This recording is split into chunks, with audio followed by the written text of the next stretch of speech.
Beleza. Bem, gente, boa noite, que sejam todos muito bem-vindos. Esse encontro de hoje a gente vai ter uma conversa bem livre com a Ana. Ela fez uma seleção de poemas dela e a ideia é mesmo conversar, assim, a gente vai lendo os textos dela e ela vai, às vezes, falando o que ela pensou, às vezes abrindo mais para a gente falar antes, aí, do jeito que ela for sentindo.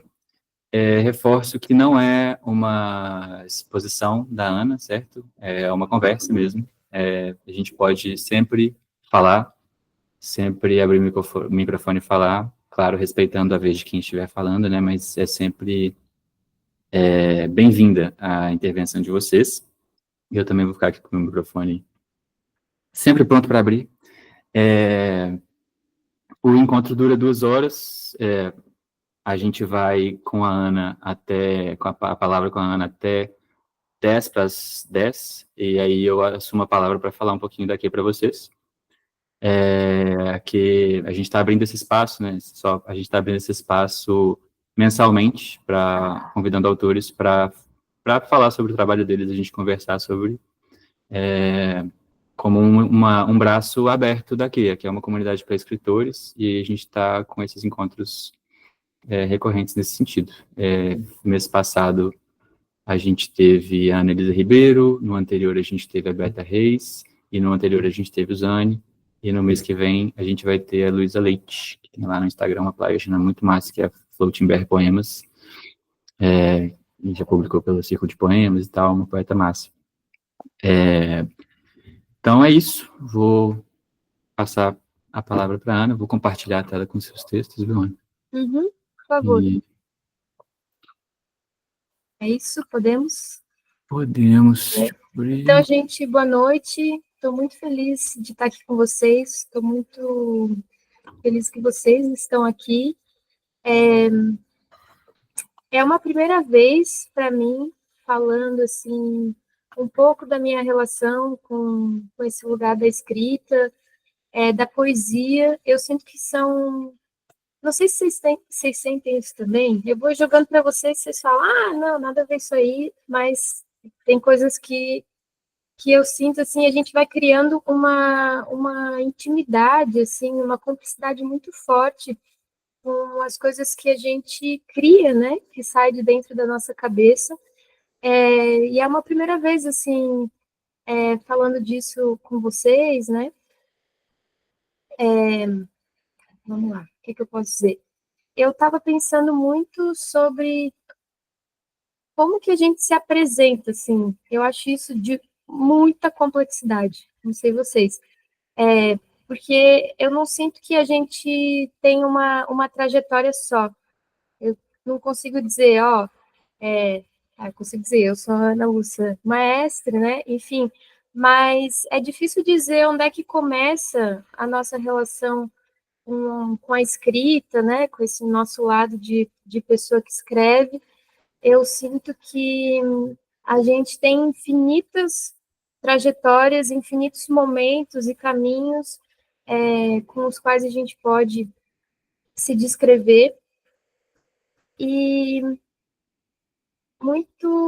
muitas ideias, né, vão surgindo assim na nossa cabeça de muitos encontros que a gente vai tendo ao longo da vida e que vão formando quem a gente é agora, assim, né? Então, eu não consigo dizer exatamente como é que surge a minha relação com a escrita em si. Eu consigo ver vários encontros, né? Como eu estava dizendo, na minha memória, que vem por vários lugares diferentes, assim, desde uma vez na escola em que eu li um texto que a Clarice falava de um grilo, né, da esperança, e aí eu fiquei, nossa, como assim ela viu esse grilo e falou essas coisas sobre a gente mesmo?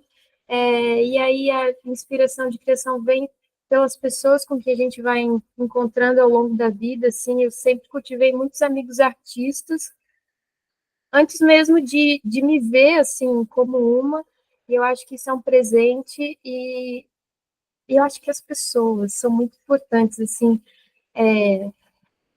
de tudo que a gente vive assim da nossa trajetória eu não sou uma pessoa, eu não sei o que é ter um objetivo, assim. Eu consigo me ver muito sendo atravessada a todo momento por acontecimentos e querendo ser atravessada e indo de encontro a essas coisas que são muito maiores que a gente, assim. Então, eu acho que isso diz muito do meu processo de escrita, assim, que a todo momento não saber o que está por vir, mas querer descobrir o que tem por trás das coisas e cultivando esse encantamento, essa perplexidade que eu sinto que vai preenchendo a nossa vida com mais vida, assim. Não sei se faz sentido para vocês. E eu sinto que o poema, a escrita, a criação, a sensibilidade, o olhar, são coisas muito diferentes, apesar de nutrirem umas às outras. Por exemplo, a minha relação com o poema vem de um lugar que não é, como é que eu vou dizer? Não é uma coisa que é premeditada. Vai surgindo na minha cabeça quando eu cultivo uma ideia, e uma das coisas que eu queria falar também é que eu gosto muito da ideia de brincar de pensar. Eu sinto que eu relaciono isso com a minha vida. Não sei se eu consigo chamar já a escrita de um trabalho, porque ela realmente se confunde muito com as coisas que eu vivo na minha vida, assim, né? Com o olhar que eu vou cultivando. Mais que eu posso falar. E desse lugar, assim, a gente vai encontrando mesmo com essas coisas, com essas ideias, a forma do poema, né, que eu estava falando, não surge propriamente como eu vou escrever um poema, mas vai surgindo como surge uma ideia. Então, nos textos que eu venho reunindo, nos que eu selecionei aqui, uns tratam de prosa poética, outros são poemas. No livro que eu escrevi, que eu lancei esse ano, que é Tapete Cidade de Dançar, é muito assim, eu não consigo nem dizer que é um livro de poemas, porque os textos têm formas em que eu não me apego, justamente porque eu sinto que a escrita entra nesse lugar de registrar as coisas que a gente vive, as coisas que atravessam a gente, como se a gente quisesse guardar aquilo um pouco mais, sabe? Vocês estão me entendendo? Isso, exatamente. Agora que eu li um comentário da Letícia, você vai reunindo essas coisas que vão atravessando você e que vêm de muitas formas, não vem propriamente de uma linearidade, sabe? Que você pode chamar de trajetória, de carreira, enfim. Vai surgir quando eu começo a trabalhar com as crianças, e aí eu encontro literatura infantil, e são essas coisas que vão nutrindo, e aí a gente consegue ter um lugar de muita honestidade com as coisas que a gente cria, de saber que elas vêm desse lugar muito próprio das coisas que a gente vive. Eu sinto que nada que eu estou falando está fazendo sentido. Estão me entendendo? Você tá tensa. Então, eu estou pensando tanta coisa que eu não sei nem por onde começar, assim. A Enfim, gente pode começar pelos textos, se você quiser. pode Tipo assim, a ser, gente pode, ótimo. aí eles vão puxando as reflexões. Talvez você sinta que está mais Maravilha. aterrado um pouco, Uhum. Eu mas faz posso sentido. ler o primeiro texto e aí vocês falam primeiro, pode ser? E aí a gente Ó, vai conversando? Tá. Esse texto, vou falar brevemente, ele está no livro e eu escolhi ele porque vem justamente desse lugar de relação com a nossa criação, de ser uma brincadeira, da gente se propor a brincar de pensar. Tem um texto da Clarice que, quando eu encontrei com ele, eu me vi muito nele, assim, eu me senti muito entendida, muito acolhida, que ela vai falar sobre a arte de pensar sem riscos, como o pensamento e o brincar de pensar pode, pode virar um dos modos da gente se divertir. E eu tento muito manter a escrita nesse lugar do divertimento, daquilo que não tem que servir para alguma coisa, e justamente por isso é tão importante para a gente, sabe? A gente vive muito nessa relação do que é útil, do que é inútil. Eu acho que todo mundo já passou por isso, assim, né? Quando segue esses outros caminhos que não estão propriamente construídos para gente, que não tem um custo-benefício, digamos assim. E eu acho que a escrita, quando está nesse lugar, a nossa criação, o nosso processo criativo, ele é muito mais proveitoso, porque ele pode ser livre de qualquer pudor ou de qualquer obrigação de se tornar algo. Eu acho que eu não cultivo essa ideia de querer escrever melhor ou me tornar uma escritora melhor, mas um movimento que vem muito antes disso, que é de querer ser uma pessoa melhor, sabe? Isso faz sentido para vocês? Porque a escrita não é algo que você vai propriamente parar no momento e agora eu vou escrever e aí acabou. Não, o nosso processo de criação, quem a gente é enquanto a gente escreve, acontece a todo momento. Então, por isso que eu não acho que nem é um ofício, é um trabalho. Eu acho que a poesia é uma forma com que você vai estar no mundo, com que você vai viver as coisas do mundo. Não que você vai poder criar a realidade, né? Mas você vai criar formas de lidar com ela. Assim como a forma com que a gente cozinha, a forma com que a gente senta numa cadeira, a forma com que a gente se relaciona com as pessoas à nossa volta, isso tudo vai nutrir o nosso olhar, e aí a escrita vem como um registro disso. E a todo momento a gente pode ir brincando de pensar. Eu acho que essa brincadeira do pensamento é o que faz com que a gente consiga sair dessa forma do olhar, de olhar as coisas de um determinado jeito, como foi ensinado para gente, e encontrar o que está por trás, o que não é visto, o que você nunca se deparou antes. Eu acho que a perplexidade está muito nesse lugar da brincadeira, da gente se deixar pensar e se perguntar. E eu acho que isso também é o que vai formando depois coisas mais sérias, como o nosso senso crítico, né? A forma com que propriamente a gente vai se relacionar com o mundo. E esse texto que se chama E Se, ele vem... vou contar mais uma curiosidade. Vem de uma proposição de uma brincadeira, de fato, de um autor que se chama Gianni Rodari.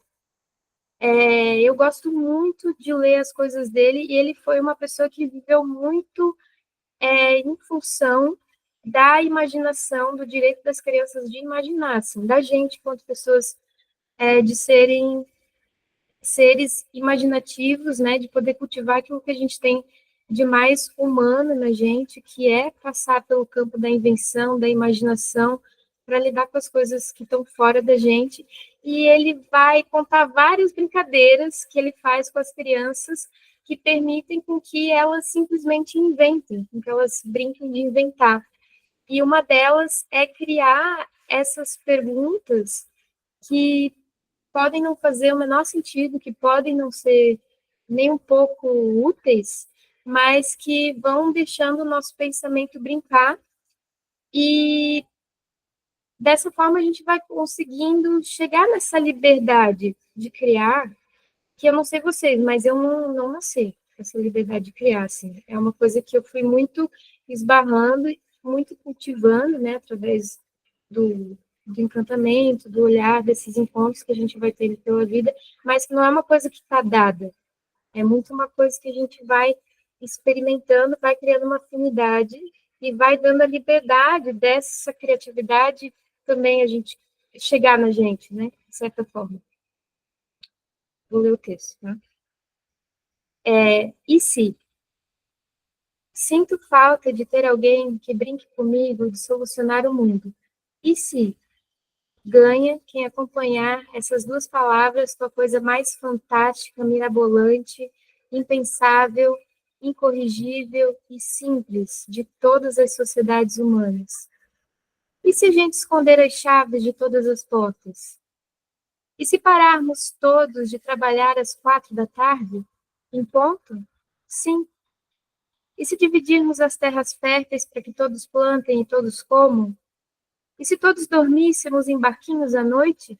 E se conversássemos com os bebês? E se víssemos urnas funerárias amazonas de séculos atrás nas filas de espera? E se, nas filas de espera, ouvíssemos canções de amor em todas as línguas? Também pode funcionar. E se dançarmos nas filas de espera? Quem dança nas filas de espera muito mais dança do que espera, não é verdade? E se nos outdoors pelas cidades morassem as grandes histórias ao invés das grandes marcas? E se desinventarmos um ou outro paradigma?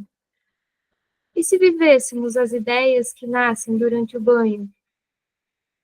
E se nós berrássemos, então, muito mais alto?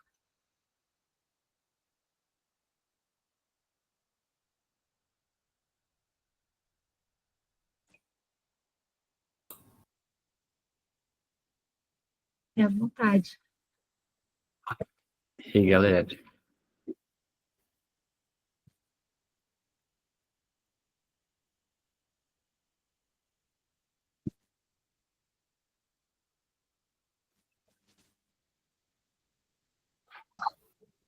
E se esse poema não tivesse fim?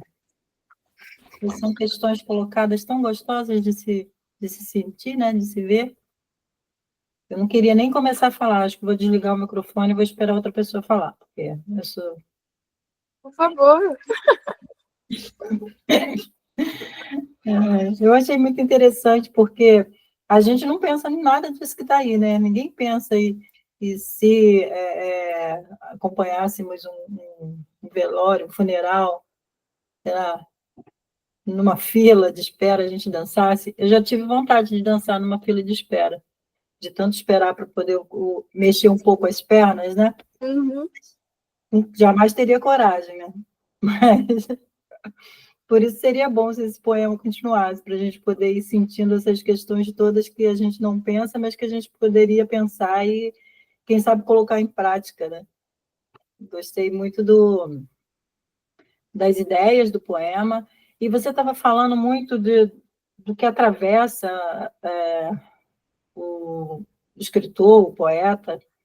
Eu sempre penso que a literatura, nesse caso a poesia em questão, ela sempre nos toma de diversas formas, né? Não tem uma classificação exata para dizer isto ou aquilo, né? Que a gente deseja escrever. É uma coisa que eu nunca também sei dizer e explicar o que me faz escrever, o que eu sinto quando escrevo, porque às vezes eu escrevo coisas que não fazem o menor sentido para mim, mas é que foi alguma coisa que passou, que eu ouvi, que eu senti do outro, e aí alguém me pergunta,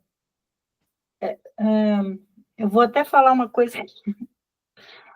Outro dia eu saiu um poema meu no Fazer Poesia, e aí alguém me disse assim, o final me surpreendeu, eu fiquei sem saber o que dizer, porque eu não lembro exatamente o que eu queria com aquilo, o que eu quis com aquilo. Então, assim, é uma coisa assim, inimaginável, sabe, para mim, dizer que o poema foi por aquele caminho, por isso ou por aquilo.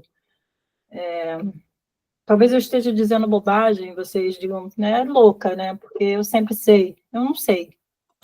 Eu concordo completamente. Eu acho que uma das perguntas que mais me assusta é o porquê, né?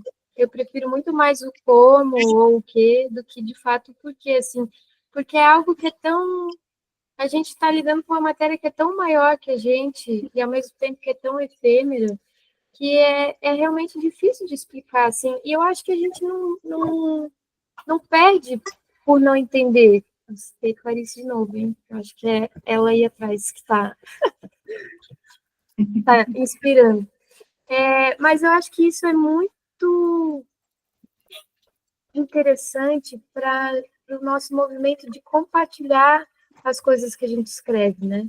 Eu acho que o movimento de compartilhar, ele nasce bem desse lugar, de às vezes a gente não vai dar conta sozinho do poema, né, do texto, enfim, do que a gente escreve, a gente não vai dar conta sozinho porque tem significados que só o outro que vai alcançar.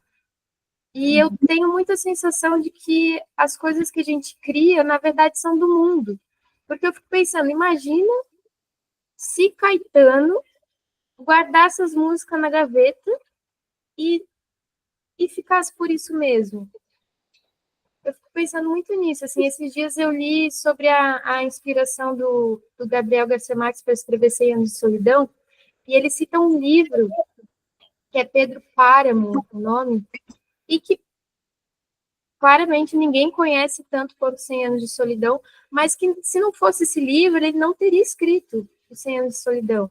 Então, eu acho que as coisas que a gente cria, que a gente inventa, a gente é um espalhador de ideias por aí que vão tendo o seu próprio caminho, assim.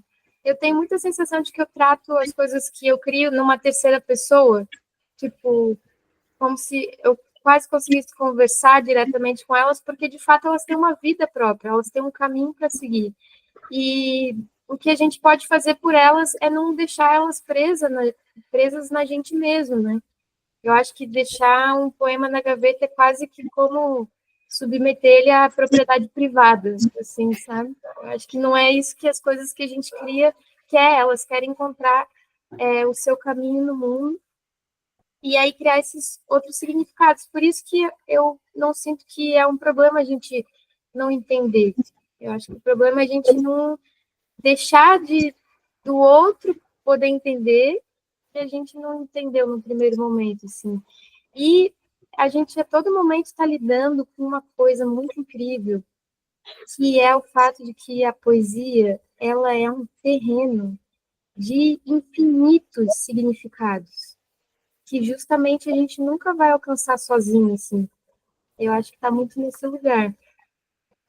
E esse tipo de coisa que nós estamos fazendo aqui, falando essas nossas deambulações, essas coisas que surgem, eu acho que só fortifica a nossa escrita, porque aí vai muito além do que a gente pensa, do que o outro pensa, mas é um conjunto de coisas que envolve a escrita, né?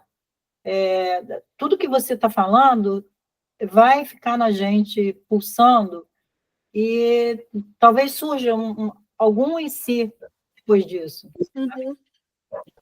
Pode falar, Letícia. Justamente. Gente, tudo bem?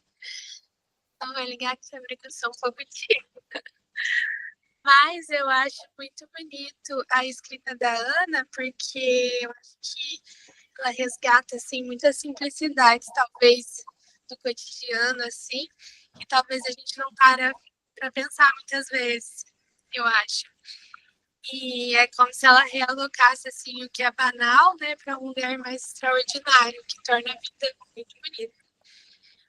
E escrever, para mim, tem muito a ver com isso, né? Tipo, observar, dar sentido, significados, para a gente lidar com muitas questões que são internas e externas a nós também, né? Não sei se faz sentido. Fez demais. Muito legal. Eu achei muito legal esse vir de uma brincadeira, assim, eu achei muito especial, sabe? Assim, você passou por isso na introdução, né? Mas porque tem uma coisa, assim, eu não tenho filho, assim, eu tenho sobrinho. E hoje eu fui levar eles na escola e, gente, que festa que os meninos fazem, é muito legal, assim, a energia mesmo, assim, que eles têm, sabe? Assim, é uma energia que ela é muito disruptiva em relação à seriedade, assim, do mundo, assim. Então, eu acho que quando trazer um poema que ele convida a gente, né, a esse lugar imaginativo de forma tão direta, assim, eu acho que também, acho que você vai ler, né, você está imaginando, né, coisas, né, você está dando uma sonhada, assim, né, mas acho que uma coisa que te convida de forma tão direta a imaginar cenas que são tão visualizáveis também, né, se todos dormíssemos em barquinhos à noite, eu adorei isso, assim, porque tem uma coisa infantil, mas ao mesmo tempo, sabe, eu me imaginei, assim, dormindo no barquinho de papel, assim, especificamente tudo escuro, meio no meio do nada, assim. Eu achei muito rico a forma como o poema constrói, muito visível mesmo, muito fortes as imagens, e muito gostoso de acompanhar esse processo de imaginação, assim, né, que a gente poderia continuar brincando dele, né, assim, a gente poderia continuar brincando do IC aqui, nos encontros daqui, né, a gente faz, às vezes, os quebra-gelos, assim, que é pegar a viagem junto, assim, vindo mais nada a ver, assim, sabe? E é sempre muito gostoso, assim, esse convite ao imaginário é muito fascinante, eu acho. E achei muito gostoso o texto, muito legal. E a pergunta também já carrega muito dessa mágica, assim, né? Só da gente perguntar, algo já leva para imaginar um outro lugar, assim. E eu acho que isso Abre, né? é muito importante na nossa relação com o mundo, assim, porque eu acho que é um consenso que o mundo como ele não tá bom, tem que ser outra coisa. Mas que outra coisa, né? Que é para o mundo ser.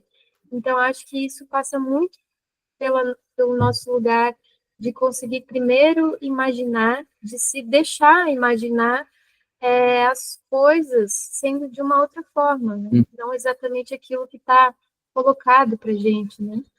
Eu pensei em um negócio, assim, que o mundo, não sei, né, muito cheio de certezas, muitas vezes, assim, né, muito de afirmações, assim, e o texto, ele vem afirmar a pergunta, né, assim, acho que isso é muito legal, assim, ele afirma uma pergunta, ele não afirma uma afirmação, sabe, assim, não é uma... Uhum. Ele Ele... propõe. Tipo assim, e aí, sabe, assim, e se eu não tô te dizendo uma realidade absoluta, mas podia ser tanta coisa, né, eu acho isso muito massa, assim, de dar uma rompida mesmo, assim, com os modos. Alguém mais? Do Luma. Duridu. Ah, o passarinho. Tá, eu vou ler em 6 tá? Dizer ao passarinho.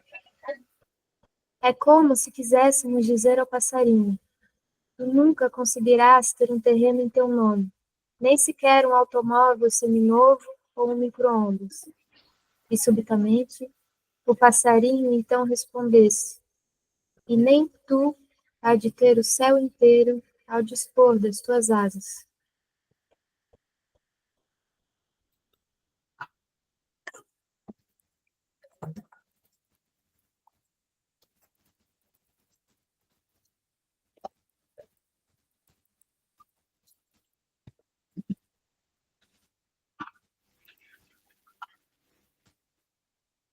E aí, o que vocês sentiram? Eu achei esse poema muito legal. Eu achei ele muito legal porque ele faz uma brincadeira em que nos coloca numa identificação muito evidente, né, de proletariado e o capitalismo aí, mas ao mesmo tempo ele meio que engrandece também o que é possível de ser, assim, sabe? Como se essa perda também não é uma perda tão grande, tipo assim, a gente é gente, né? A gente escreve poesia, a gente tem aí o céu inteiro ao dispor das nossas asas, assim. Eu achei legal esse jogo que o texto faz, assim, sabe? Achei bonito. Eu gosto muito de dessas ideias em que a gente pode conversar com a gente mesmo ou coisas que de fato a gente quer poder falar para o mundo. E aí a gente conversa com a gente mesmo através de um passarinho, né? Que não quer dizer que de fato eu cheguei num passarinho e falei, você não vai ter um micro-ondas. Mas é todo esse simbolismo que a gente encontra nesses lugares. Como o passarinho, ele já sinto que ele já carrega para a gente essa ideia de uma liberdade que existe, que é muito maior do que essas pequenas coisas em que a gente se prende, e ao mesmo tempo é um passarinho, né, que também é tão pequeno, e aí a gente vai se vendo nessas tantas coisas que existem no mundo e que não são propriamente a gente mesmo, assim, né? Então, eu gosto muito dessa ideia de conversa, assim, né? Uhum.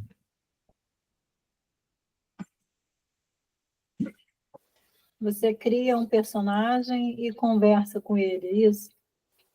E é um personagem que já vem carregado de um simbolismo que a gente vai reconhecer sem precisar dizer, sabe?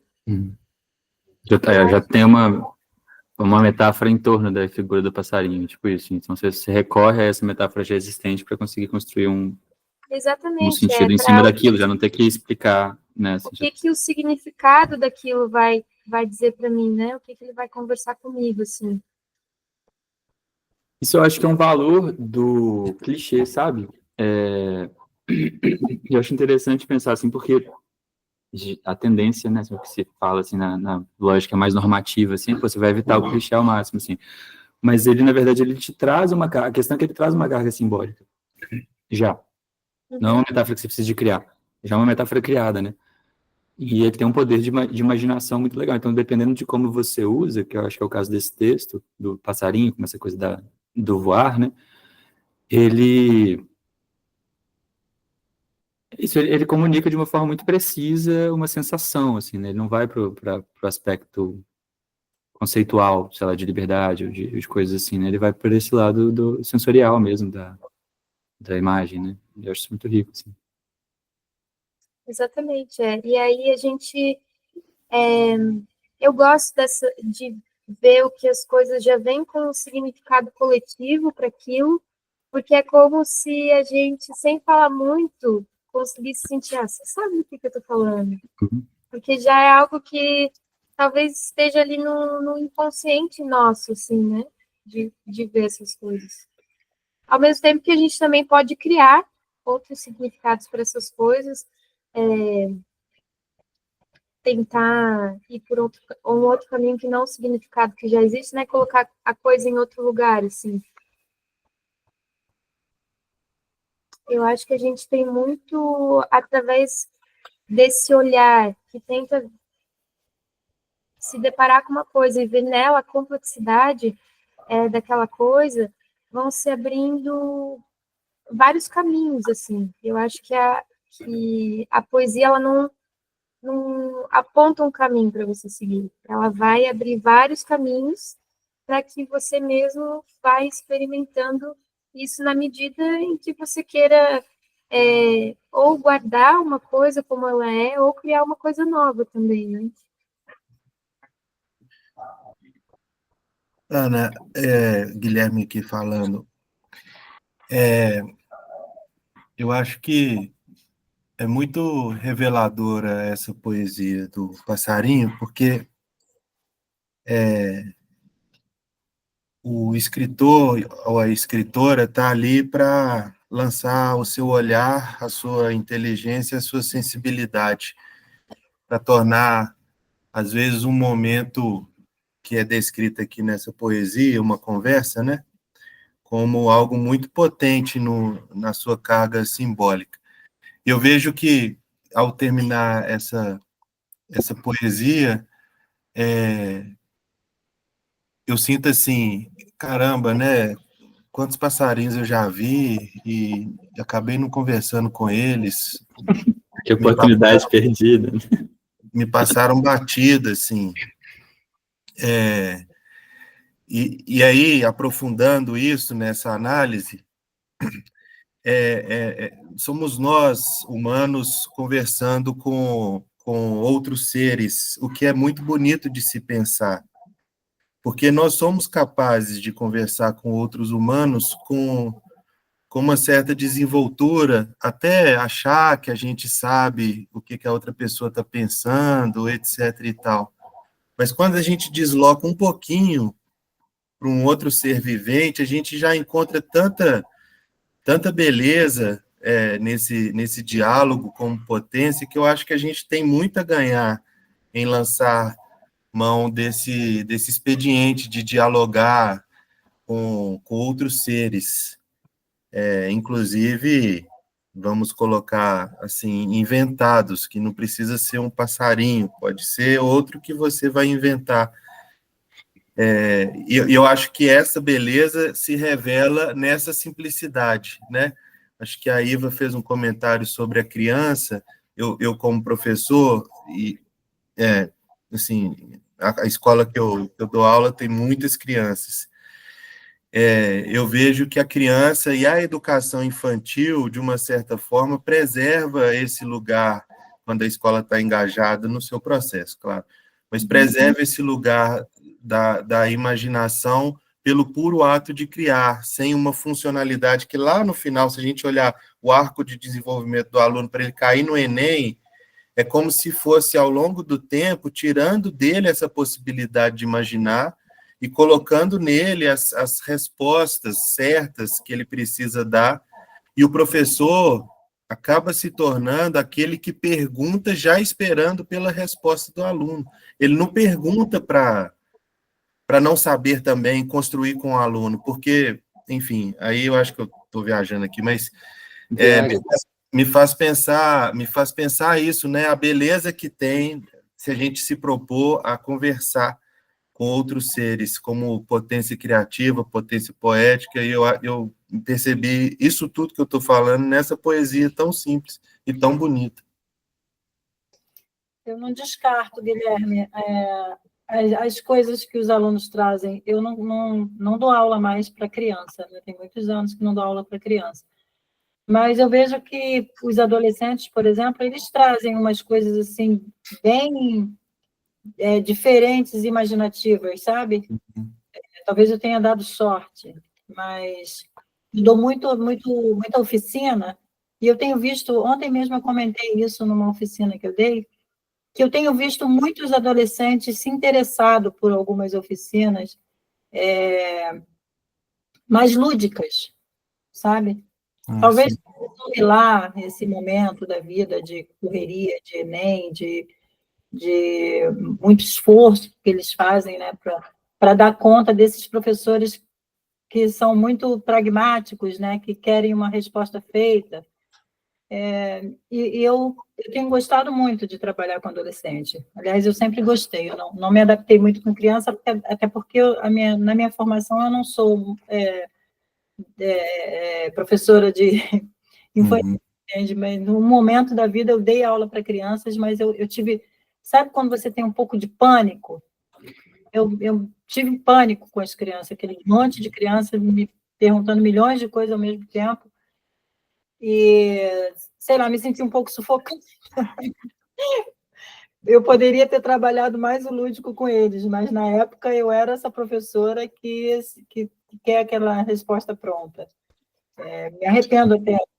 Acho que a culpa talvez tenha sido minha desse meu sufocamento.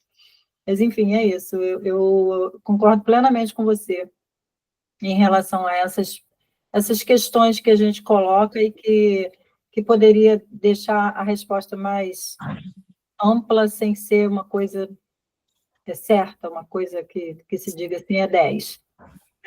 Sem nota. É isso.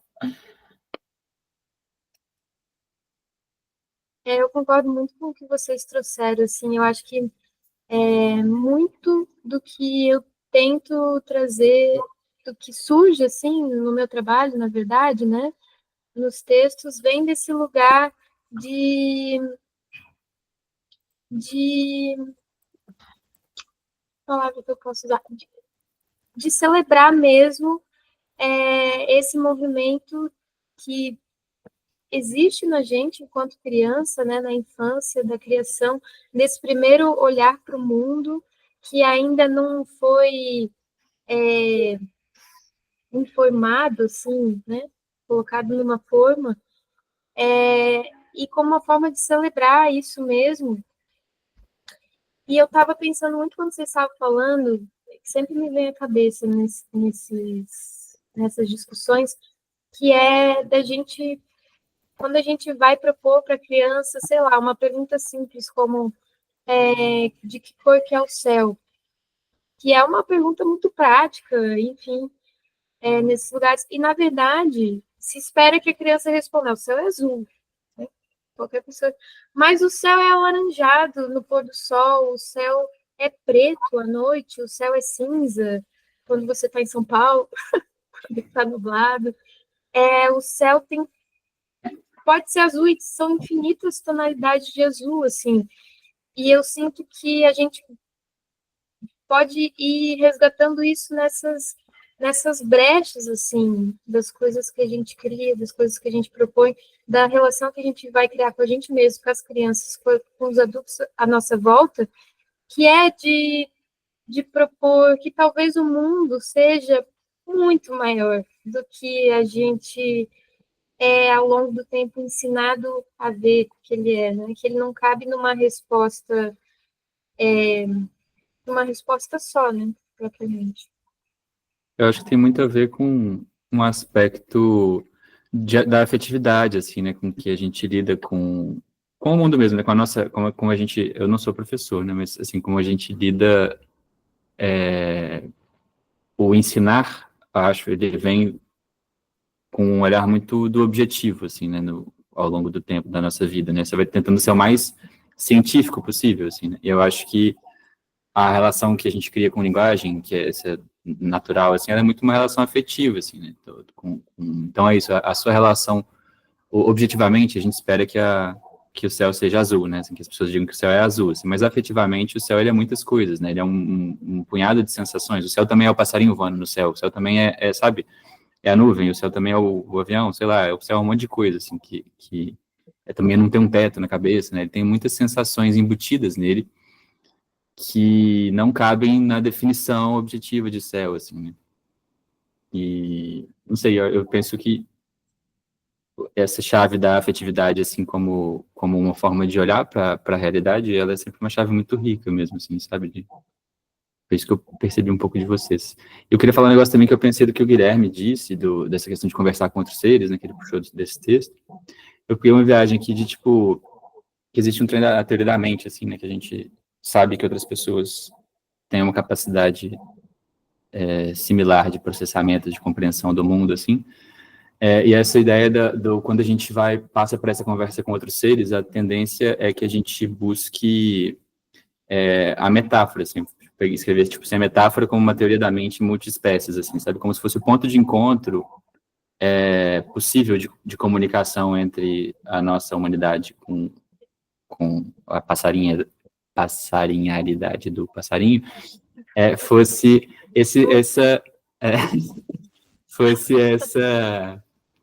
fosse o campo da metáfora, porque a metáfora é meio que a linguagem do corpo, assim, eu peguei um pouco essa pilha, assim, a coisa é muito orgânica, é uma linguagem muito orgânica, a metáfora, sabe, ela não é uma construção linguística abstraída, sabe, assim, na verdade ela concretiza um pouco mais o sensorial, assim.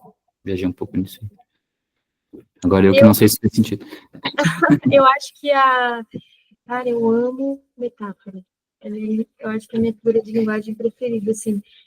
Justamente porque você consegue chegar num lugar que, num primeiro momento, é muito íntimo para você, e aí você vai encontrando, até chegar na metáfora, uma forma de se fazer entender pelo outro, quando uma palavra não vai dar conta, sabe? A gente tem as palavras que estão nesse lugar mais universal de nomear as coisas. Por exemplo, a palavra dor, a gente usa, que fala, nossa, estou com dor. Mas se eu quero dizer de algum lugar que é muito mais específico, que é muito mais complexo, eu vou precisar de mais coisas, né, para falar disso, assim. Eu acho que às vezes uma palavra só não basta, assim. É o poder da imagem, né? Eu lembrei aqui de você falando disso, da dor, um poema que a Beta trouxe no Encontro Aberto, a Denise talvez lembre, que era uma vibe meio Prometeu acorrentado, assim, e era um passarinho um pássaro, não um passarinho, era um pássaro que estava atacando o narrador ali do poema, e aí tem uma hora que o pássaro, acho que ele entra na garganta, e aí essa cena, o pássaro entrando na garganta, e aí tem um ufa no meio do caminho ali no texto, porque para de atacar outras partes do corpo, é um negócio assim, é uma cena tão louca que ela construiu, porque é uma imagem, assim, né? Você vê aquilo acontecendo, você sente aquilo acontecendo, assim, né? Não é... E acho que a metáfora conversa da mesma forma, porque ela é uma imagem, assim, né? Por isso que eu tô falando disso. E eu acho isso muito rico, assim, eu gosto muito de pensar em sensorialidade também, assim, sabe? Sentir, de fato, a coisa por meio do texto, assim. Eu acho que isso que a metáfora traz, né? Exatamente. Deixa eu ler uma pergunta da Letícia que ela mandou. Ela perguntou se eu sinto que eu consigo colocar no papel bem, né, os meus pensamentos. Eu sinto que vem muito desse lugar também do que o Guilherme está falando dos passarinhos que ele perdeu de conversar por aí. É porque, na verdade, não é um passarinho que você vai se deparar em algum momento específico. É também o conjunto de todos os passarinhos que vão passando por você e vão, de alguma forma, preenchendo o seu olhar, né? Um repertório de mundo mesmo, assim. Então, quanto mais a gente consegue cultivar uma sensibilidade para as coisas que estão à nossa volta, conseguir no mesmo lugar olhar coisas que você até então não via, e o olhar não propriamente do ver, né? O olhar como algo que passa pelo sentido que é seu. Então, pode ser o ouvir, né? O cheirar, o sentir, o corpo todo, assim. E eu acho que esses acontecimentos vão te preenchendo. Em determinado momento, eles podem ou não virar uma ideia, um pensamento, um poema. E eu venho percebendo, assim, que o meu jeito de colocar os pensamentos no papel, eu não tenho muito uma rotina de escrita, assim. Tem um exercício que eu tento fazer, mas que eu sempre acabo não fazendo, depois eu volto nele, que são as páginas matinais, assim. Eu acho que vocês fazem também? É um exercício de criatividade, não é propriamente de escrita, apesar de ser um exercício de escrita, é um exercício geral para qualquer pessoa que queira cultivar e mergulhar na sua criatividade, que é basicamente você, quando acorda de manhã, tira um tempinho para escrever 3 páginas sobre qualquer coisa que você pode colocar. Eu não tenho nada para escrever nessas 3 páginas. E eu sinto que faz muito sentido, porque é como se esse movimento você desentupisse os canos aí do pensamento para as coisas fluírem de uma forma melhor e conseguir deixar os pensamentos mais livres, assim, para você ouvir eles. E eu sinto que e justamente por não ter uma rotina do agora eu vou escrever, eu sinto que a ideia, os poemas, os textos que eu escrevo, é como um trem que passa. Ele vai surgir e aí, naquele momento, eu posso escolher entrar no trem e aí mergulhar nesse poema até ele chegar naquele momento que a gente nunca sabe bem quando chega, que é tá, isso aqui está pronto. Ou o trem simplesmente passa porque eu preciso fazer outra coisa. E aí, ou eu anoto em algum lugar para voltar depois, e eu nunca consigo voltar depois porque eu nunca sei o que eu quis dizer com aquilo. Ou você pega esse trem e ele vira um poema, assim. E isso tem muito a ver com o que a gente estava falando bem no comecinho, sobre as coisas que a gente escreve tem também uma vida própria, assim. Às vezes eu me sinto muito um canalzinho, assim, que está aberto para esses poemas surgirem, assim. Porque você mapear um poema, como ele acontece, como ele nasce, é uma coisa muito difícil, assim. Eu acho que entra até naquilo que a gente estava falando, que a Lívia estava falando, de não conseguir dizer exatamente por quê, né, que a gente faz aquilo. Acho que a gente simplesmente faz e vai dependendo aquilo, né, vai levando aquilo para o mundo, assim. Então, eu não sou eu acho que eu sou uma escritora muito mais contemplativa do que obsessiva. Então, eu uso mesmo a escrita não para conseguir colocar fielmente o que eu quero dizer ou da melhor forma possível, mas como uma forma mesmo de registrar aquele acontecimento e de tornar ele, de fazer ele durar um pouco mais, talvez, até da gente poder voltar naquilo, né? Eu acho que os poemas que a gente vai escrevendo, na verdade, são lugares para onde a gente quer voltar em algum momento, ou lugares para onde a gente quer levar alguém com a gente, né? Depois dessa visita que a gente faz sozinho, assim. Faz sentido? Faz demais. Sempre um convite, né, o texto, eu acho, né, assim, lá que outro, é isso, né, pense com a gente, sinta com a gente, assim. Exatamente, você nunca sabe onde vai parar, assim, né? Pode falar aí. Você falou da escrita matinal. Eu, muito recentemente, ganhei um livro da minha filha, da Julia Cameron. Exatamente dela.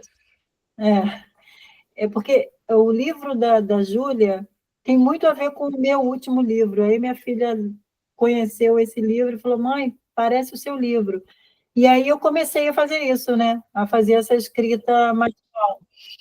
E eu sinto que o poema que eu escrevo durante o restante do dia, ou outro dia, sei lá, ele vem carregado dessa escrita matinal, mas não de uma forma objetiva, sabe?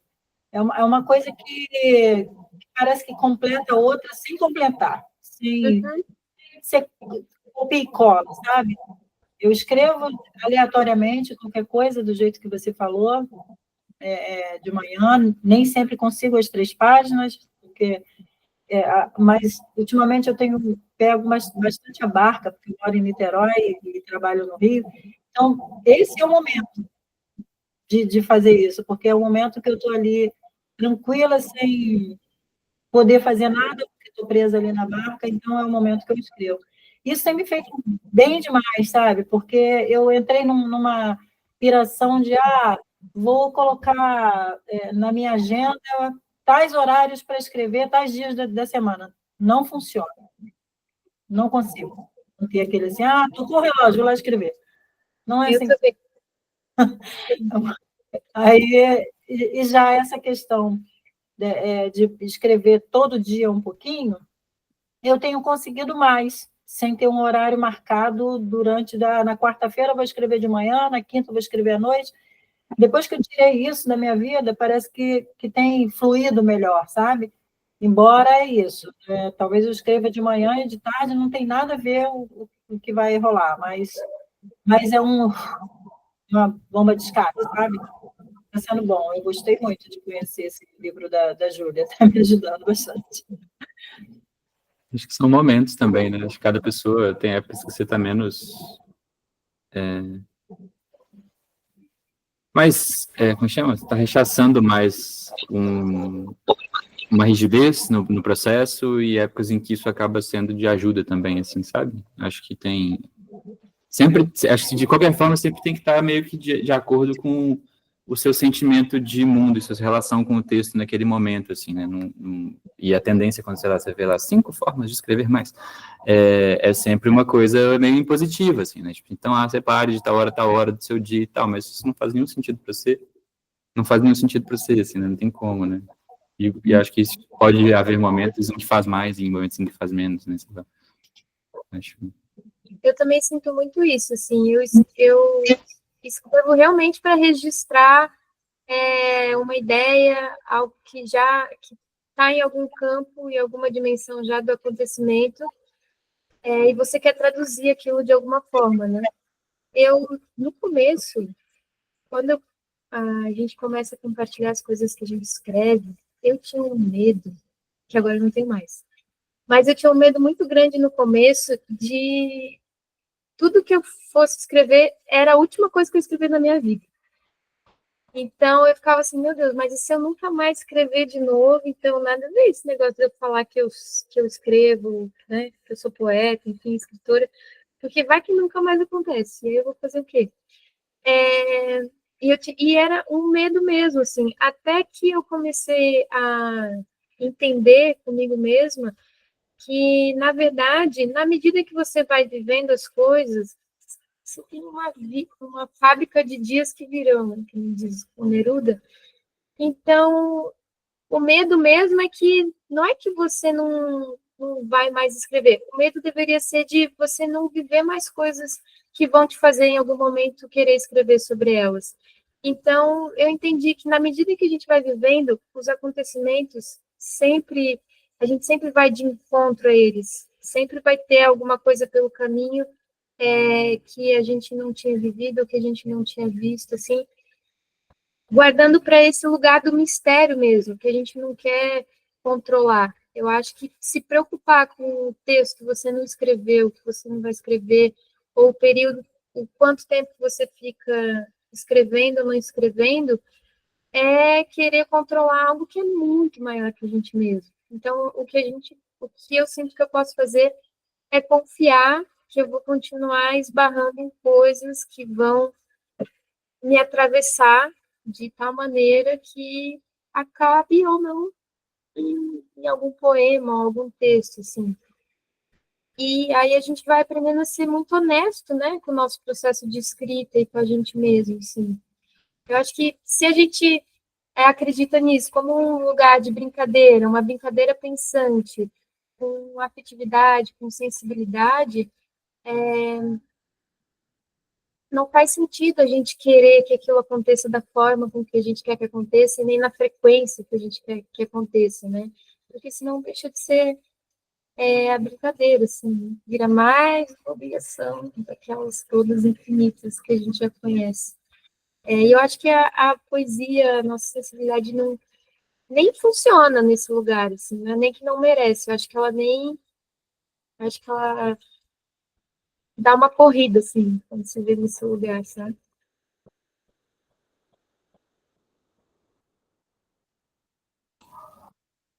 Total. Vamos pro próximo? Vamos. Me perdi.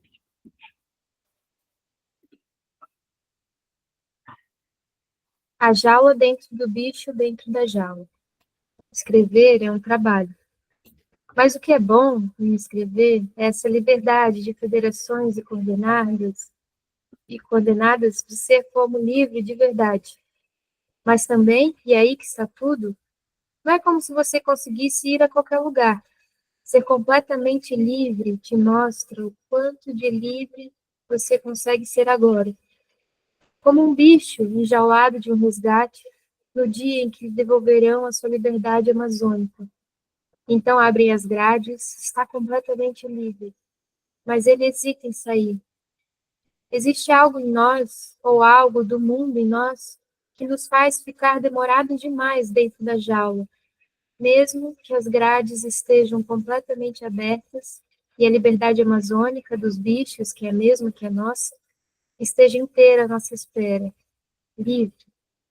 O que é isso do mundo em nós? Como uma jaula dentro do bicho, dentro da jaula, um pudor tão invisível quanto mesquinho que nos foi dedicado por uma vida inteira, vive bem sua aposentadoria quando o estado de jaula se torna natural e seus trabalhos são dispensados.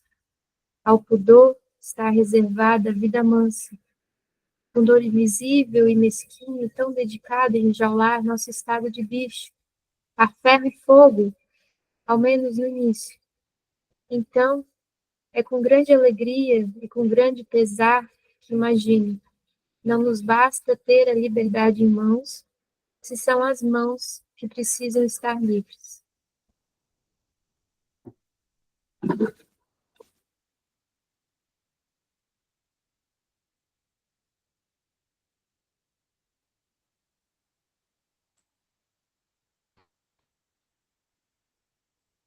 Eu acho que veio muito de encontro com o que a gente já estava falando, assim, né?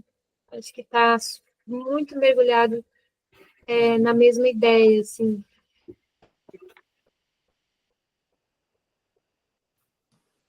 Eu achei muito fera essa, uma jaula dentro do bicho dentro da jaula. Mas vai lá, Denise.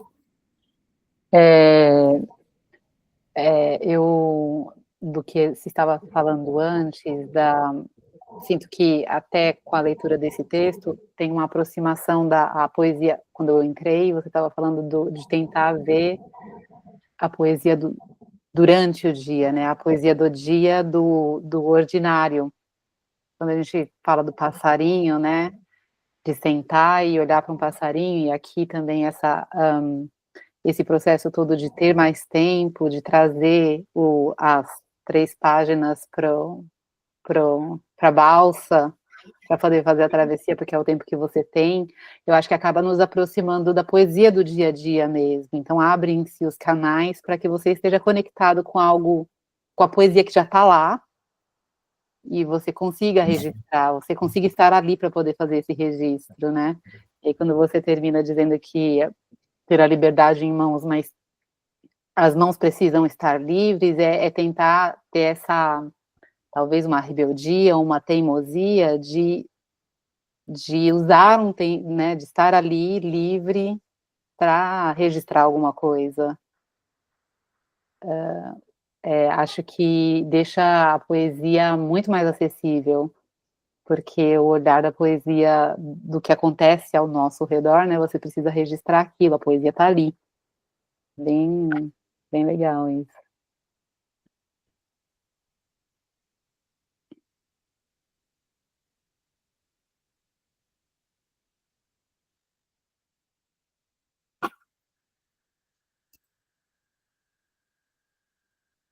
As possibilidades. Muito bom.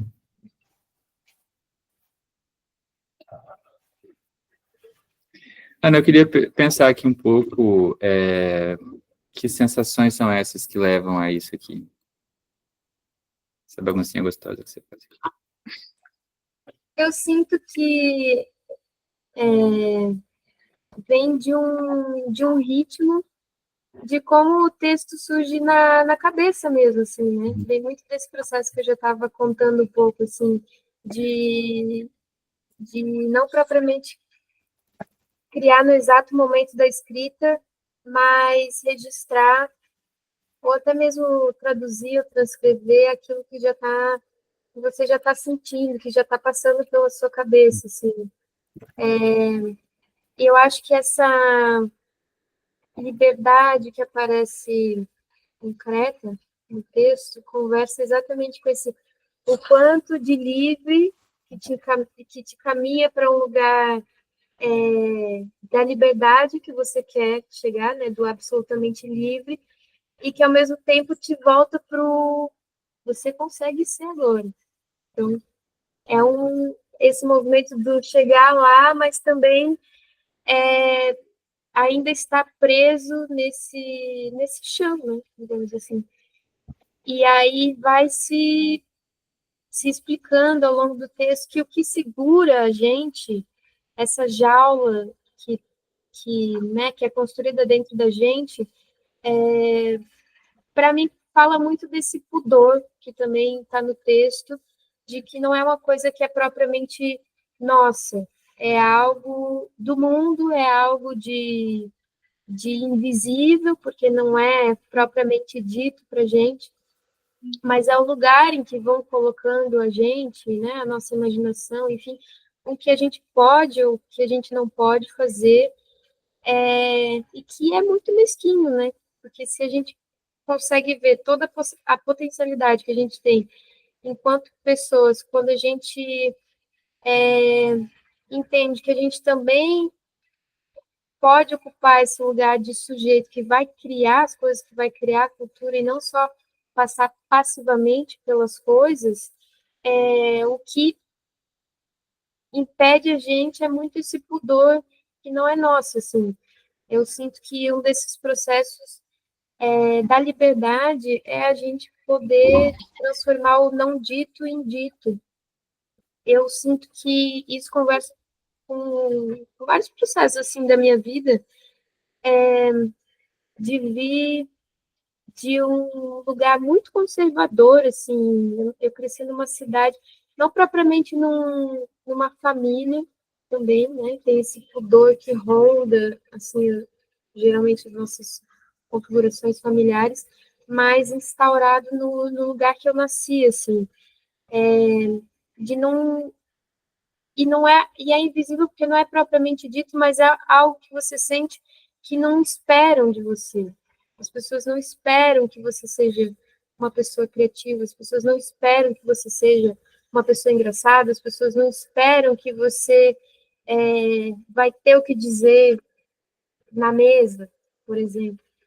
E quando eu estava escrevendo esse texto, eu estava muito conversando com esse lugar, o quanto que esse pudor, isso tudo que não é nosso, mexe com a pessoa que a gente quer ser, a ponto de que mesmo que eu esteja aqui livre, com a folha em branco, a caneta na mão, podendo escrever absolutamente tudo que eu quiser, né? Que a folha em branco é infinita, talvez não surja o que dizer, porque é também um caminho que você constrói, né? Até você conseguir, até você ter essa cumplicidade com a liberdade de você dizer o que você quer dizer, de você ser quem você quer ser, de você ocupar esse lugar, assim, de sujeito mesmo.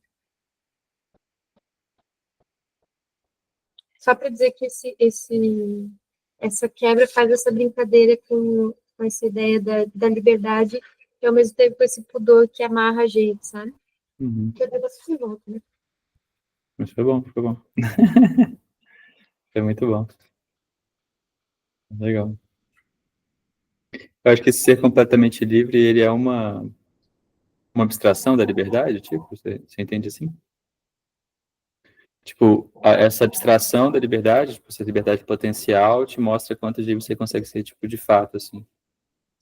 Eu acho que sim. Eu acho que é você ver a liberdade, né, como essa coisa infinita, mas ao mesmo tempo é como se você não estivesse propriamente preparado para lidar com ela, assim, né? Para ela ser sua, né? Entendi. Tá bom. Eu volto a falar dessa imagem aqui, cara. Eu acho que eu não lembro de essa sensação, eu já pensei sobre essa coisa, sabe? Sobre essa coisa que é fora, né? O contexto como algo que existe dentro também, assim. Mas eu acho que eu nunca tinha visto isso tão bem expresso, assim, sabe? Eu achei que foi muito legal essa imagem. Muito bom. A jaula dentro da diccionário. Eu sinto muito. Eu consigo ver isso muito na gente, assim, enquanto pessoas, né? Que tem as nossas jaulas mesmo, acho que é uma ótima palavra para isso mesmo. Como aquilo que deixa trancado algo que pode estar aberto, né? Que é algo que Uhum. pode estar livre. Tem tanto as que vêm de fora, como as que a gente já internalizou, então já é algo que já é de dentro, assim, né? Mesmo que tenha vindo em algum momento de fora, assim. Exatamente. Você internaliza, né? A coisa. Tem um texto que fala um pouco disso também. Depois eu vou te mandar. Legal demais.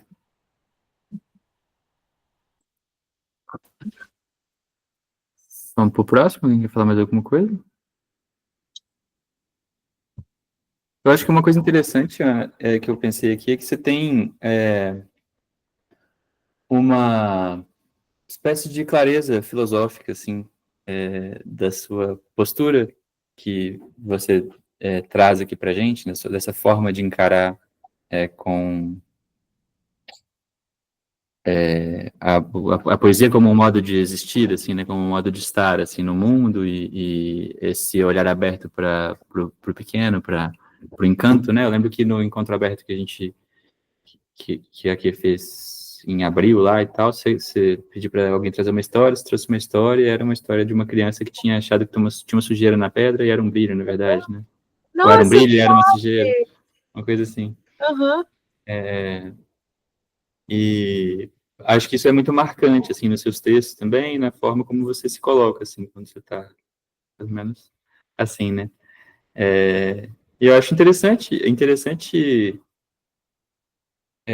bom, assim, sabe, de sentir, de estar nesse ambiente, não se obriga a se manter nisso se algum dia mudar, mas é interessante ver, assim, porque tem uma certa coerência que enlevece.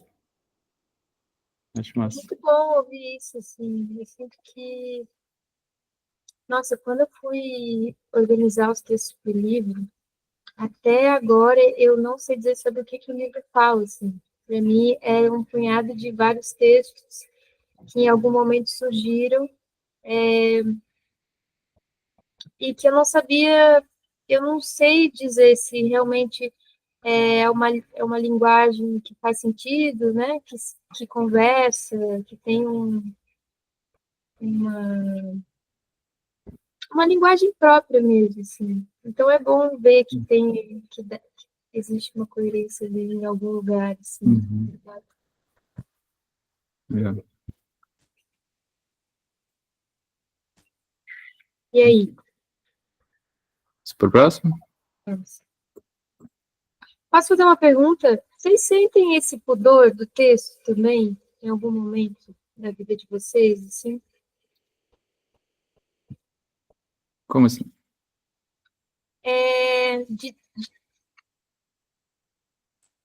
Esse pudor de, às vezes, você não se dá essa liberdade de falar as coisas exatamente da forma com que vocês querem falar, ou as temáticas mesmo, ou a forma de se colocar no mundo, assim, como se você se sentisse que não fosse compreendido, ou tipo, isso aqui eu acho que eu não posso falar desse jeito, porque talvez as pessoas não entendam. Claro. Sabe essas pequenas podas, assim, que a gente faz? Uhum.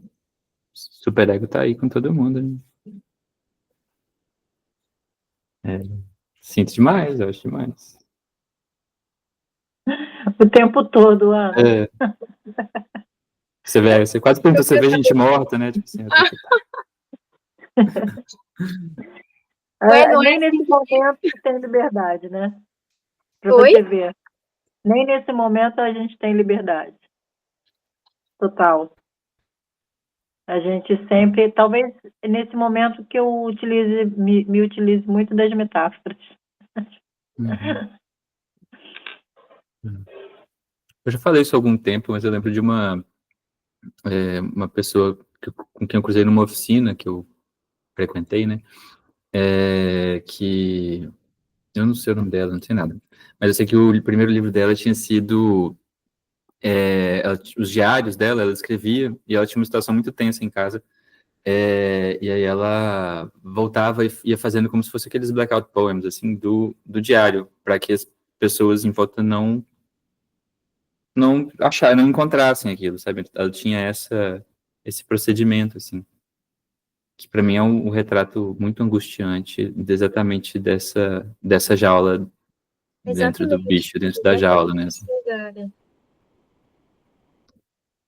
Mas não tem muito como, acho que é sempre uma negociação, assim, né? A gente vai pensar, a gente vai, o receio, ele vem, né? Assim, a jaula tá ali, assim, né? Mas acho que você vai também aprendendo a olhar. Assim, tá, é a jaula, né? Tipo, tá de boa também, eu posso não estar dentro da jaula. Tipo, você vai... Não sei se existe um momento, acredito que não, seria tipo uma coisa meio iluminação, assim, em que você simplesmente não tem uma jaula mais, não tem essas amarras, né? Elas estão ali, assim, né? Você vai aprendendo a reconhecê-las, você vai aprendendo a... Porque elas são muito fortes, né? Assim, justamente para manter as coisas exatamente como elas são, assim, né? E aí, de todo o movimento que a gente já veio falando, assim.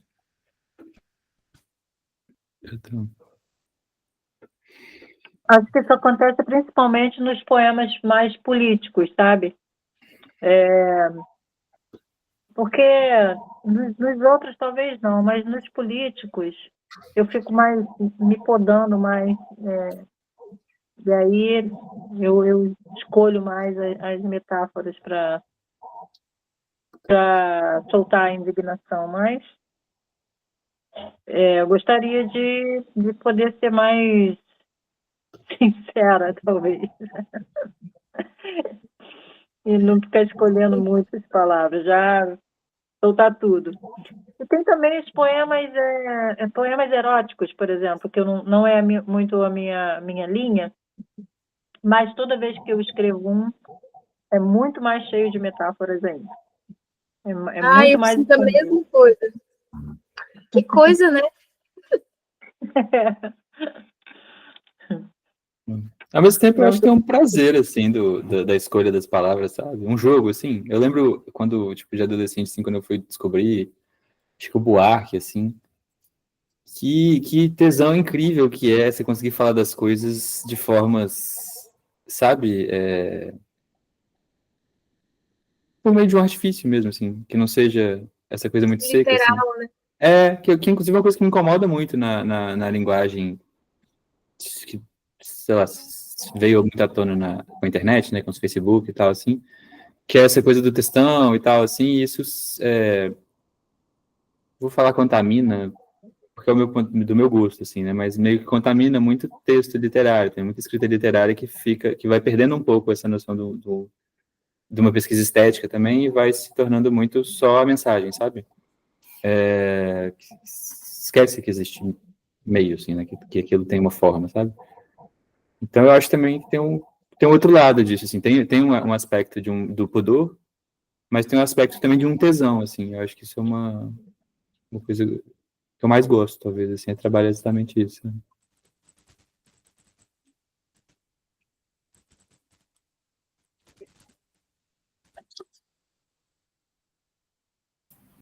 E aí eu não sei até que ponto a gente consegue também identificar a jaula, né? Porque, é claro, se a gente olhar para uma jaula, ela é muito explícita, né? Tem grades e impede o movimento livre. Mas eu acho que a nossa mente é capaz de criar jaulas sofisticadíssimas e silenciosas, que a gente nem sequer percebe, depois de muito tempo, muita análise, sei lá, qual caminho que a gente vai perceber isso, né? Eu já me deparei com uma espécie de público lendo o texto, os familiares. Eu escrevi um conto lá quando eu fiz faculdade, e o conto contava uma história triste, assim, de um menininho que vivia numa roça, numa fazenda, e ele ficava no meio, assim, entre os animais e os adultos.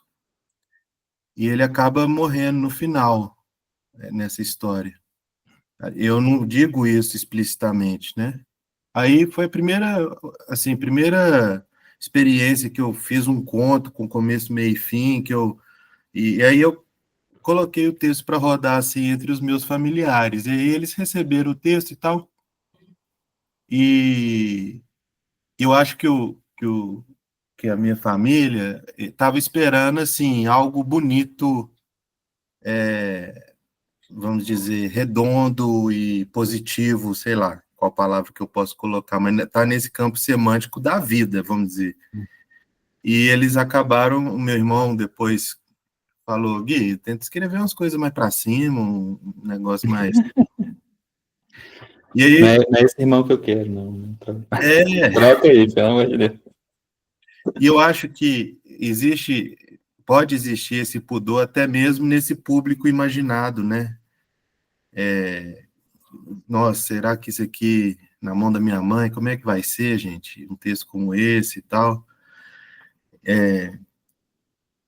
Ao mesmo tempo, porque é uma revelação muito íntima também. As palavras têm esse poder porque elas nos carregam, né? É claro, o texto, quando a gente faz, ele é do outro e tal, mas somos nós que estamos ali, nesse lugar que eu estou falando. Eu acho que, inspirado aqui com o texto da Ana, é um ato de coragem revolucionário, escrever e se valer disso para se colocar diante do outro numa relação de leitura ou de projeção do outro, né? É bem complexo, bem interessante de pensar essa dimensão. É muito inspiradora essa conversa. Ô, Guilherme, esse negócio que você falou da família é uma coisa muito séria, sabe por quê? Pelo menos para mim. No meu segundo livro, eu escutei a seguinte frase da minha mãe, da minha filha. Mãe, que livro é esse? Caramba, é outro livro, muito diferente do primeiro, é sensacional. Isso me surpreendeu tanto, porque o primeiro livro, eu recolhi os poemas assim da vida toda, que eu comecei a escrever com 11 anos, mais ou menos. Então, eu peguei assim 100 poemas mais, vamos dizer, qual palavra eu posso usar? Dóceis, mais, sabe? Sei lá, não sei nem dizer. Que eu, sinceramente, eu publiquei ele, mas não foi a melhor escolha para mim, dos poemas que eu escolhi. E aí, no segundo, eu peguei aqueles que eu achava que realmente tinham que ser publicados, coloquei os mais atuais, claro, mas peguei aqueles lá de uma fase, assim, de 19, 20, sei lá quantos anos, e coloquei nesse livro. Exato. E aí foi surpreendente para mim, porque, assim, na minha cabeça, ela ia achar assim, nossa senhora, minha mãe, né? Que isso? Como assim? Escreve essas coisas assim tão descaradamente. E, no entanto, foi surpreendente para mim a opinião dela sobre esse segundo livro. Né? Esse segundo livro é incrível. Parece outra Iva, não parece aquela mesma do primeiro livro. Porque eu fiquei com vergonha, porque eu fiquei inibida, porque eu fiquei, sabe, achando assim, não, é pesado demais para ser publicado. Mas aí, como eu fiquei 10 anos sem publicar, eu fui amadurecendo essa questão. O próprio blog, sabe? Fiquei mais exposta. Então, acho que tirou essa inibição e já não existe mais daí para cá. Então, a opinião deles, no fundo, talvez pese bastante, sabe?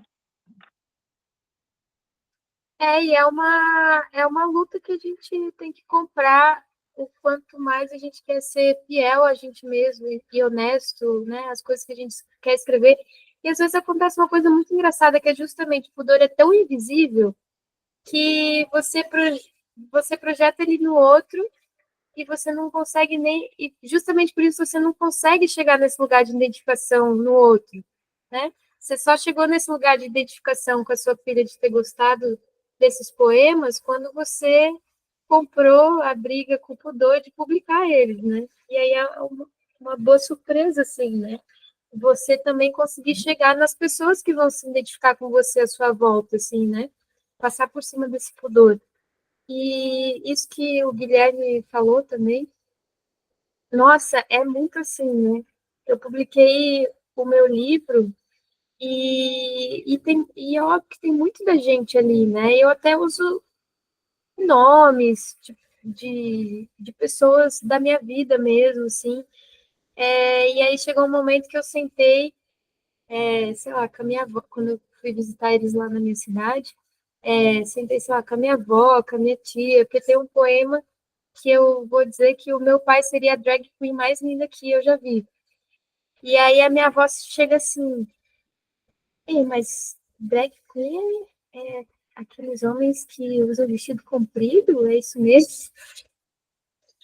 Foi muito engraçado, assim, eu estava muito esperando aquele momento, e por ter várias coisas muito particulares, né, justamente por esse movimento de você trazer umas coisas que estão ali, que são a sua vida, já sentei com eles na mesa e falei assim, ó, galera, não tem nada a ver com vocês, pode ter um nome ou outro aí parecido, mas não, o livro não é para vocês, não, fiquem tranquilos, estou falando de outras coisas, com outras pessoas, e foi muito interessante ter essa conversa, assim, e ter essa dúvida, assim, o que talvez em alguma dimensão seria algo que me fizesse talvez nem publicar o livro, dependendo da forma com que a gente vai lidar com essas coisas que são muito particulares nossas, assim. E aí eu tenho um mantra que eu penso sempre para tudo na minha vida, que é as pessoas não vão entender. Simplesmente, as pessoas não vão entender. E isso não é um fardo. Tipo, nossa, não posso fazer isso aqui, porque as pessoas não vão me entender por que que eu fiz isso, por que que eu fiz essa escolha. E quando, na verdade, é uma libertação. As pessoas não vão entender. Então, a gente pode fazer o que a gente quiser, sabe? Porque elas, de fato, não vão entender. Assim como a gente também não vai entender as pessoas, né?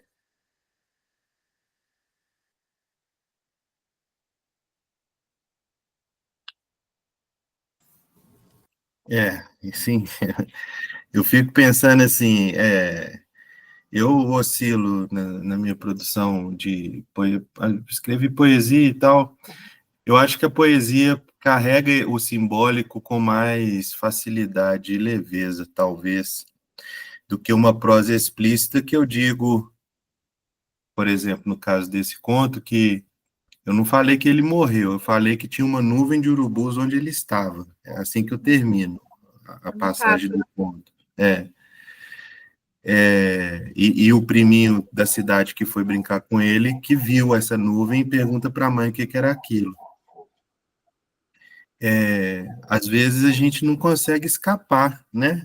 Porque a gente trabalhou com o tema explicitamente ali, e é isso aí, a gente está entregando também.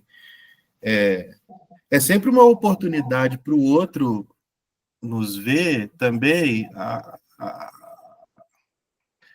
o quanto que a faceta humana ela é diversa e caleidoscópica né, do que a gente carrega, não sei.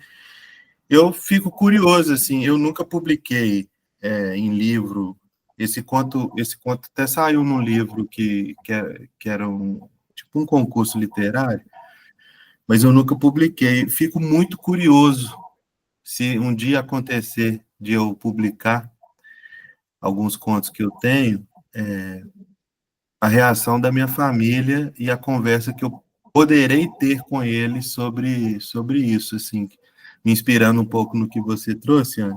Achei muito interessante sua avó, você trazendo um tema tão extraordinário para ela e ela se relacionando com isso em alguma medida, né? E é isso aí também, a gente está entregando, aí agora sim, para o mundo, o que está aqui e que a gente fluiu nisso, né?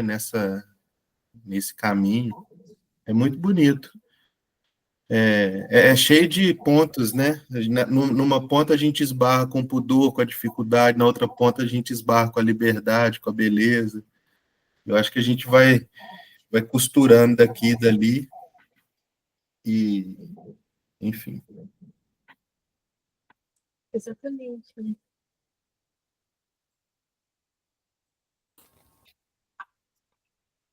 E o quanto é também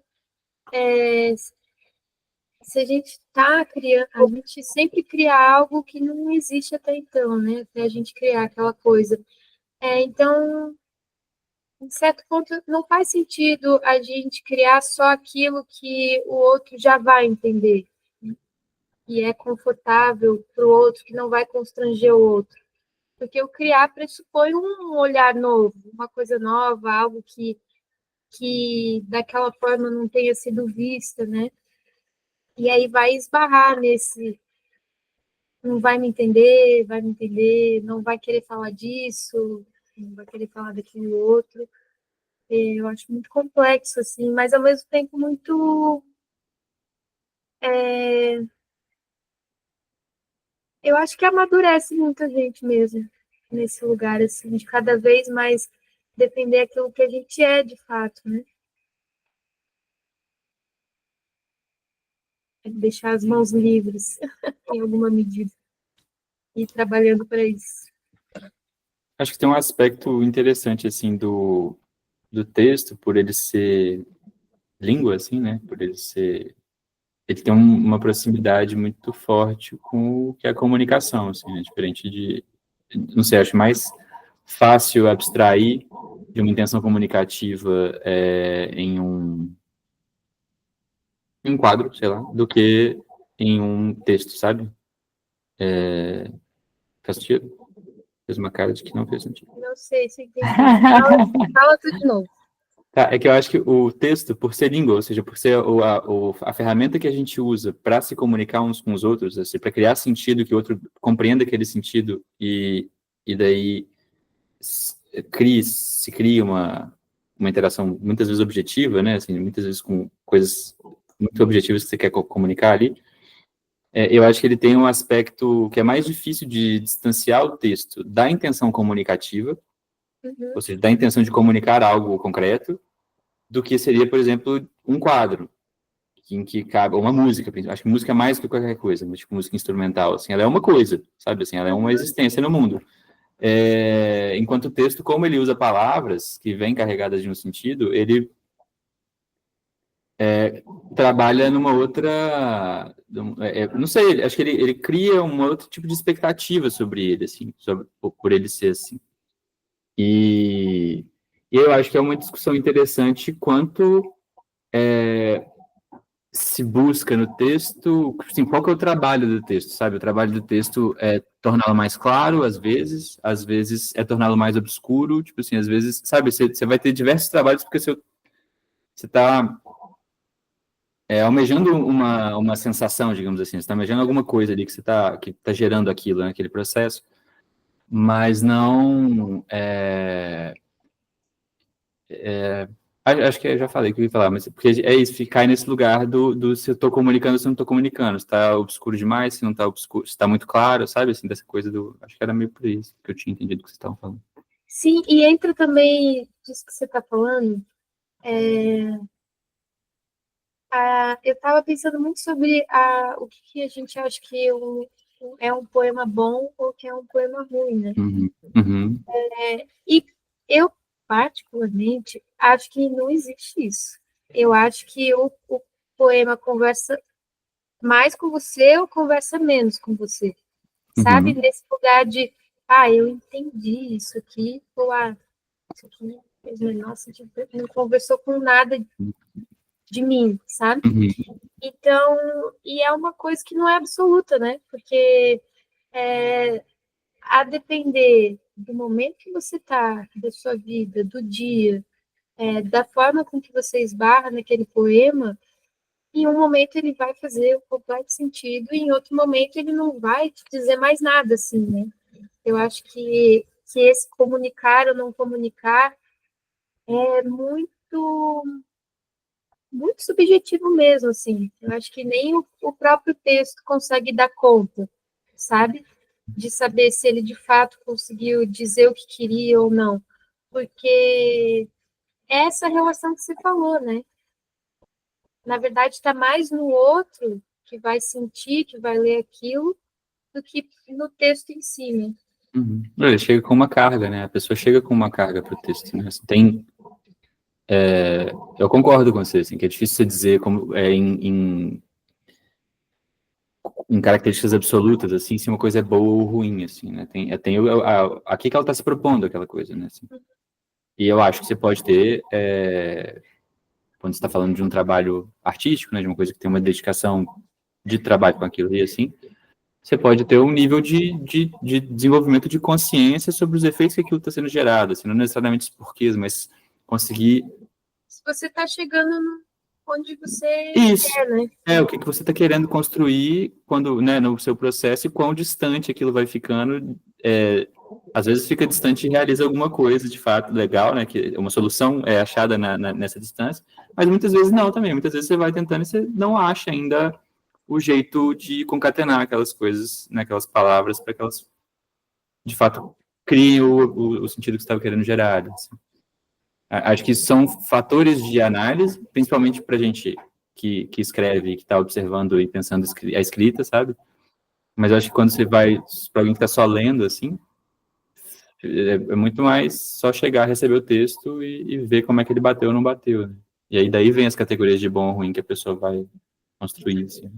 Eu vivi muito isso numa experiência que eu tive de um poema meu que viralizou no Instagram, um só. Uhum. E era um poema que eu considero muito simples, assim, né? Muito sutil. E aí, com com esse movimento de viralizar, né, que quer dizer que chegou em muitas pessoas, que é uma coisa que eu nunca tinha vivido e eu acho que eu ainda não vivi novamente, foi interessantíssimo ver essa experiência única do seu poema ser lido por muita gente, de muitos lugares que você nunca viu na sua vida. E as pessoas, né, vão comentar aquilo. E foi muito engraçado, porque assim como tinha as pessoas que falavam, nossa, não entendi nada disso aqui. E outros falavam, nossa, você fumou um. Ou, nossa, que preguiça, poesia. Tinha as pessoas também que só naquele vídeo falavam, que era um poema que fala sobre uma casinha azul. Que eu escrevi muito pensando numa casinha azul que eu já passei parte da minha infância, então para mim era um sentido muito literal que eu joguei naquele poema. E muitas pessoas falaram, nossa, eu lembrei da minha casinha azul, ou que transformaram de fato essa casinha azul numa metáfora que fez muito sentido para elas. Várias desabafaram sobre amores das vidas delas, muito particularmente, e uma outra muito, que eu achei muito simbólico, assim, que a pessoa só comentou assim, eu acho que a casa devia ser laranja. Me diz, o que você faz com isso? Sabe? E eu achei incrível, porque, primeiro, a audácia, né? Como assim a casa tem que ser laranja? Mas porque, mesmo eu dizendo a casa azul, a pessoa pensou na casa laranja. E esse é o campo de significado do poema. Que a pessoa, quando fizer sentido, pode ser que faça sentido só para ela, pode ser que é algo que o poema nem esteja falando propriamente, mas que em algum lugar aí, né, nesse quebra-cabeça, chegou num lugar naquela pessoa, assim. Então foi uma experiência muito divertida ver e que comprovou assim o quanto que um poema não é absolutamente bom ou ruim, porque ele, sei lá, pode ter chego nas 5 primeiras pessoas que viram ele e falaram, não sei se esse poema é bom, mas Não sei se não esse poema é bom. compartilhou Deixa eu mandar para alguém experiência. para ver se eu sei. Aí foi, também não entendi. Deixa eu mandar para alguém aqui. Aí, de repente viralizou. A Então, casinha azul, cara, Sim. pode ser a casinha azul, podia ser a casinha azul da Iva, porque é muita coincidência isso para mim, na minha cabeça. Porque aqui perto de casa tem um café que se chama a Casinha de Laís, e eu toda vez que passo por lá, só que a casinha é amarela, mas tem esse nome. E eu sempre falo, um dia eu vou ter a minha casinha azul, porque eu sou apaixonada por azul. Aí quando você falou isso, a menina botou a casa laranja porque é a cor preferida dela. Então, exatamente. Não importa se a sua casa é azul, a dela é laranja. A sensação que o texto construiu era laranja para ela, assim, né? Tinha várias possibilidades ali. E para ver como o poema, ele chega nesse lugar, mas ele não tem também essa obrigação, porque se eu for escrever algo, eu penso assim, nossa, eu não posso botar que a casa é azul, porque e a casa vermelha e a casa laranja, porque o poema, ele é uma porta que abre para ele mesmo, né? Ele quer falar daquilo, ele não quer dar conta de todo o resto. E aí o significado que a gente vai atribuir é que vai expandir esse poema para aí ele ser muitas outras coisas, assim. Então é muito interessante ver o efeito de um poema chegando em muitas pessoas, porque de fato não vai ter quem vai dizer o que fez sentido ou o que não fez. Todo mundo vai sentir de uma forma diferente, assim, né? Então não tem por que você achar que algo que você escreveu não faz sentido, só porque, sei lá, 2 pessoas que leram não entenderam, e é isso aí, acabou a vida do poema. Não, o que acontece se ele for exposto para muito mais outras pessoas, né? Ao caminho dele, assim. Legal demais. Falei que 2 horas era pouco, não falei? É muito pouco. Não dá nada. Não dá pra nada. Nada. Passou muito rápido. Nossa, foi muito divertido. Sério, tá sendo muito divertido. Estou muito feliz que a gente está aqui junto. Muito bom. A gente deu 3 poemas. Tinha mais 7 pela frente. Mas olha o tanto de conversa. É legal isso, né, cara? Eu acho isso muito especial, assim, como é que... É isso, uma coisinha a gente vai expandindo, expandindo. Muito massa. Pessoas, primeiro quero agradecer a Ana pela presença, pela disposição. Eu vou fazer uma apresentação aqui breve, daqui, alguns de vocês já conhecem. Aqui, eu vou trocar aqui a tela. A gente é uma comunidade... Vai lá, Ana, pode responder. A gente pode encontrar mais dos seus textos. Eu venho compartilhando eles nas minhas redes sociais, que eu vou escrever aqui. E eu também lancei recentemente o meu primeiro livro, em que estão esses textos que eu trouxe para cá. Coloquei alguns inéditos na lista, mas a gente não chegou neles. A gente chegou outro dia. E é esse livro aqui, ó. Tapetes são cidade de dançar. Que vai ter esses textos que a gente passou e muitos outros, assim. Alexa, Sim. E eu posso mandar o link aqui do livro e também das redes sociais, que é onde eu compartilho as coisas que eu venho escrevendo. E eu acho que tá tudo por lá, assim. Eu já sigo você. Eu também te sigo. A gente se segue. Então, bem, busquem aí, Ana. Aqui. Aqui a gente é uma comunidade de escritores, certo? A proposta é que essa vibe desse encontro aqui, que a gente vai trocando, que a Ana traz um pouco do pensamento dela, a gente complementa, pensa junto e tal. É muito a vibe, a proposta mesmo dos encontros, assim. A ideia é que seja um grupo de iguais, de pessoas que estão produzindo juntas, estão pensando juntos os processos umas das outras, assim, entendendo os caminhos que cada um está percorrendo. Para isso a gente tem um fórum, que ele é uma plataforma de trocas assíncronas, em que a gente pode postar os nossos textos para receber feedback, a gente pode discutir nossas referências, né, o que a gente está trazendo ali de referencial, de bagagem, e que está ajudando a gente a construir nosso pensamento também.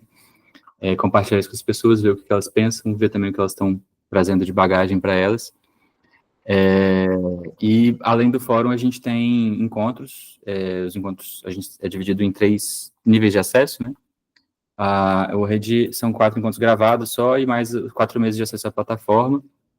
Aí a gente tem o Plano de Imaginários, que ele é 8 encontros ao longo de 4 meses, 4 encontros de pesquisa de imaginários, são oficinas de criação, e 4 encontros de introdução afetiva, que são encontros de troca sobre as nossas referências. Aí acontecendo ao vivo, esse aspecto que a gente pode trabalhar na plataforma. Então, cada um traz ali um autor que curta, que mexa com sua cabeça ali, e a gente lê e pensa junto porque que aquilo gera um impacto tão massa, assim. E, por fim, a gente tem o Circuito de Feedbacks, que inclui os encontros que estão presentes em Imaginários, inclui a plataforma, mas também inclui mais 8 encontros ao longo dos 4 meses do Círculo de Feedbacks. São encontros para a gente... a cada encontro, 3 pessoas leem o texto de uma outra, leem com antecedência, e no dia do encontro a gente lê de novo e conversa sobre aquele texto, pensa junto e tal, e são as 2 horas, como a gente fez com a Ana aqui. Isso aqui, a Ana já está trazendo textos publicados, né, nos que a gente leu, então não é um processo propositivo a nossa leitura, um processo mais de pensar junto. na ideia do círculo de feedbacks é que sejam leituras propositivas, sejam leituras que vão entender, vão tentar achar soluções para aquele texto, tentar, junto com as demandas também da pessoa autora, né? Então, se você tem algum incômodo com o texto, você traz isso também, a gente ouve, a gente conversa sobre, e aí são nesses 8 encontros, em 2, você está no centro, né? 2 encontros giram em torno dos seus textos, ao longo desses 4 meses. Nos outros 6 encontros, você senta do outro lado ali, você vai conversar com as pessoas, vai ler o texto delas, e trabalhar também esse olhar de solução ali, o olhar de escritor, mas com o texto de uma outra pessoa, assim. O site eu vou mandar no grupo, lá no WhatsApp, logo mais. E é isso, se vocês quiserem seguir com a gente, a Ana está convidada também, já está lá dentro. Vai ser um prazer trocar com vocês com mais frequência também. Beleza, gente?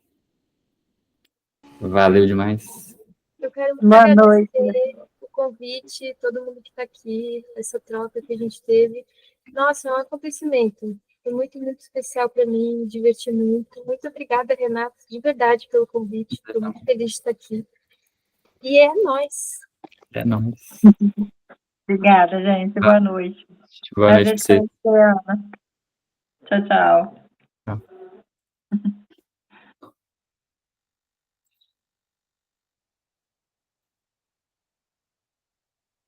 E aí?